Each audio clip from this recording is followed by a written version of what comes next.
मन बहुत था माउंट आबू पहुंचूं, आपके पास साथ रहूं, समय बिताऊं, लेकिन कुछ परिस्थितिवश यहाँ पर रहना पड़ रहा है। इसके लिए मैं क्षमा प्रार्थी हूँ। पहले कमिट किया था आपको कि मैं पहुंचूंगा, लेकिन नहीं पहुंच पाया।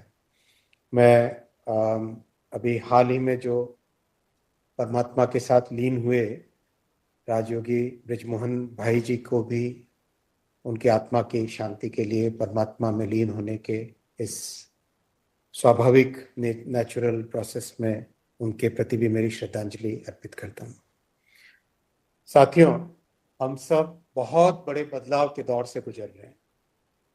जैसा अभी पूज्य मोहिनी दीदी जी ने बताया, विश्व आज एक ऐसी परिस्थिति से निकल रहा है जो कि पहले कभी ऐसी परिस्थिति नहीं रही। कई अलग अलग नई भावनाएं आ रही हैं, नई नई बातें आ रही हैं, नए थॉट प्रोसेसेस आ रहे हैं। विश्व में एक बड़ा बदलाव जो परहित और दूसरों के साथ मिलकर चलने की भावना थी, वो भावना टूट चुकी है। सभी अपने अपने स्वार्थ से आगे बढ़ रहे हैं। ऐसे में ऐसी जियोपॉलिटिकल सिनेरियो में जो कई वर्षों तक सोचते नहीं थे कि युद्ध ना हो अब युद्ध नहीं हो सकता, आने वाले समय में वहां पे युद्ध हो रहे हैं, तो ऐसी जियोपॉलिटिकल सिनेरियो में भारत एक बड़ा विश्वास का स्तंभ बन के निकल रहा है।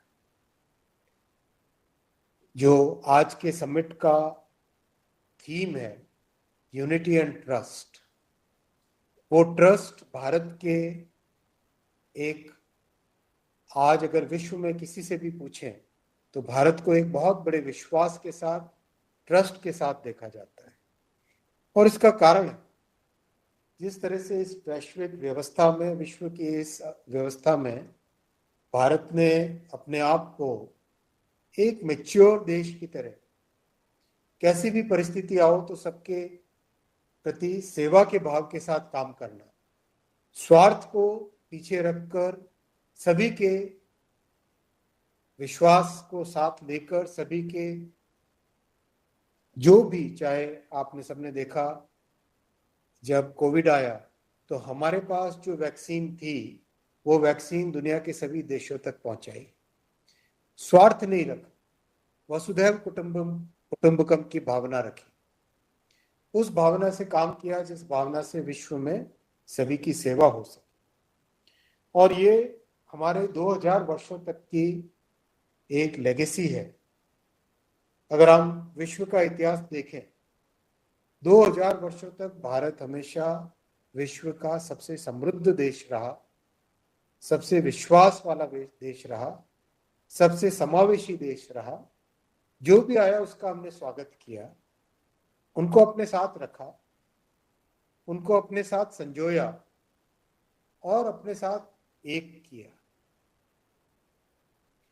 भारत के जो भी प्रोडक्ट्स होते थे मैन्युफैक्चर होके, विश्व भर में उसकी पहचान थी, जाने माने जाते थे। लोग आशा रखते थे कि उनको भारत का कोई प्रोडक्ट मिले। ये परिस्थिति इसलिए संभव थी क्योंकि भारत में एक ऐसी ताकत है, हमारे जन जन में एक ऐसी आध्यात्मिक शक्ति है, जो शक्ति विश्व में हम कहीं पर भी जाएं कहीं नहीं देखने को मिलती। वो आध्यात्मिक शक्ति, वो जन शक्ति कोई 200-250 वर्ष, 300 वर्ष क्षीण हुई, कमजोर हुई, जिसके कारण आज हम कुछ समय, कुछ ब्रिटिश के कारण, कुछ गुलामी का एक ऐसा पीरियड निकला जिसमें हम लोग, जो हमारी शक्ति थी उससे कमजोर हुए। लेकिन आज परिस्थितियां बदल रही, आज परिस्थितियां वापस ऐसी आ रही हैं जिसमें हम विश्व में जो हमारा स्वाभाविक स्थान है, सबसे समृद्ध देश, सबसे सशक्त देशों की गिनती में आना, सबसे एडवांस्ड कंट्रीज की गिनती में आना, वो हमारा एक नेचुरल स्पॉट है। वो हमें फिर से हासिल करना है और उसको हासिल करने के लिए हम सबको ताकत लगानी पड़ेगी, हम सबको अपना अपना प्रयास करना पड़ेगा, तभी जाके ये संभव हो पाएगा। हम चाहे एक टीचर हो, चाहे एक राजनीतिक व्यक्ति हो, चाहे इंजीनियर हो, चाहे हम एक डॉक्टर हो, चाहे हम एक गुरु हो। हम सबको अपना योगदान देना पड़ेगा और यही ब्रह्मा कुमारी परिवार में हम सबको सिखाते हैं कि हम अपने अपने क्षेत्र में अपने प्रयासों से क्या बदलाव ला सकते हैं उस पर ध्यान दें। कहा गया है, श्री कबीरदास जी ने कहा था, गुरु गोविंद दोनों खड़े काकू लागे पाए।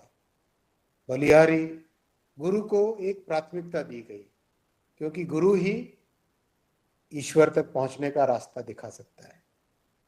उसी भावना के साथ ब्रह्म कुमारी परिवार में जो एक आध्यात्मिक यज्ञ चलाया है, जिस भावना के साथ देश भर में एक एक जिले में, एक एक गांव में, एक एक कस्बे में जाकर लोगों को जोड़ा है और विशेषकर एक दिन जो हमारी दिनचर्या है उसमें आध्यात्मिकता लाने का एक प्रयास किया है।